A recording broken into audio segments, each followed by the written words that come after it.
గంగ ఎక్కడ బాబు? మేడంతో పాటు కిచెన్లోకి వెళ్ళింది. వాళ్ళమ్మకు పనిలో సాయం చేస్తుందా? వాళ్ళమ్మకు పనిలో సాయం చేస్తుందా? సాయం చేస్తుందా? అంటే సుధా అమ్మగారు అనబోయి అలా అన్నాను.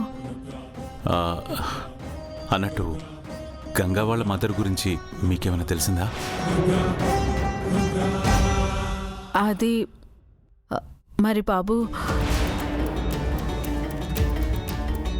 సుధా అమ్మగారే గంగ కన్న తల్లి అని చెప్పేయడమే మంచిది.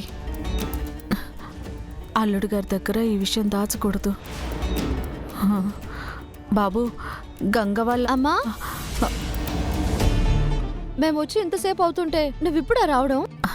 మార్కెట్కి వెళ్ళినానమ్మా, అందుకే ఆలస్యమైంది. బాబు, జ్యూస్ తీసుకోండి. ఇప్పుడు ఇవన్నీ ఎందుకండి, మేము బయలుదేరుతాం. అప్పుడేనా? మొదటిసారి మా ఇంటికొచ్చి భోజనం చేయకుండానే వెళ్ళిపోతారా? మీరు ఖచ్చితంగా భోంచేసే వెళ్ళాలి. అది కాదండి. చూడు బాబు, గంగా నా కూతురు లాంటిది. అంటే మీరు నాకు అల్లుడు.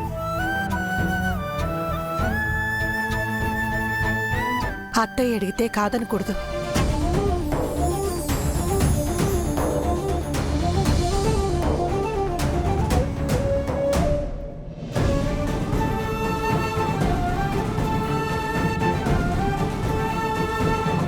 ఏమైంది బాబు?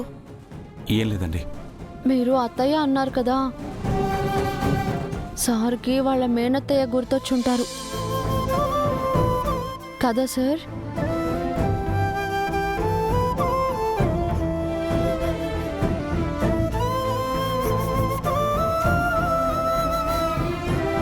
అవునా బాబు?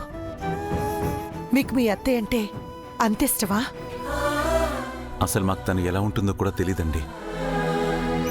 నేను చిన్నగా ఉన్నప్పుడే తను ఇల్లు వదిలి వెళ్ళిపోయిందట.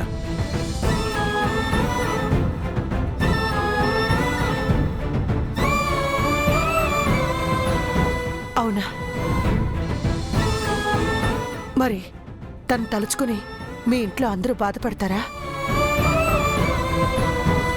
అమ్మగారు కాస్త కోపడతారు కానీ పెద్దోరు మాత్రం చెల్లెల్ని తలుచుకుని కంటతడి పెట్టుకుంటారు.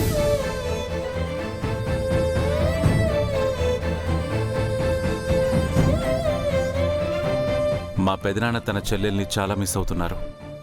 అది చూస్తూ మేము బాధపడ్డం తప్ప ఏమీ చేయలేకపోతున్నాం. ఇంతమంది ప్రేమను దూరం చేసుకున్న నేను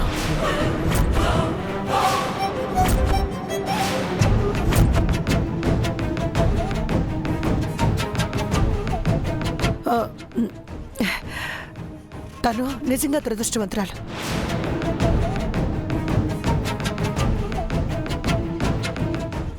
నేను వెళ్ళి భోజనం ఏర్పాట్లు చూస్తాను. లచ్చమ్మ, నాతోరా.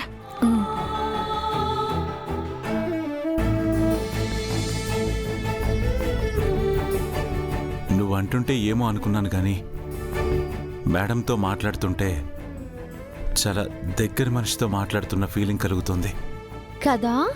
ఏ జన్మలోనో ఏదో అనుబంధం ఉన్నట్టుందండి.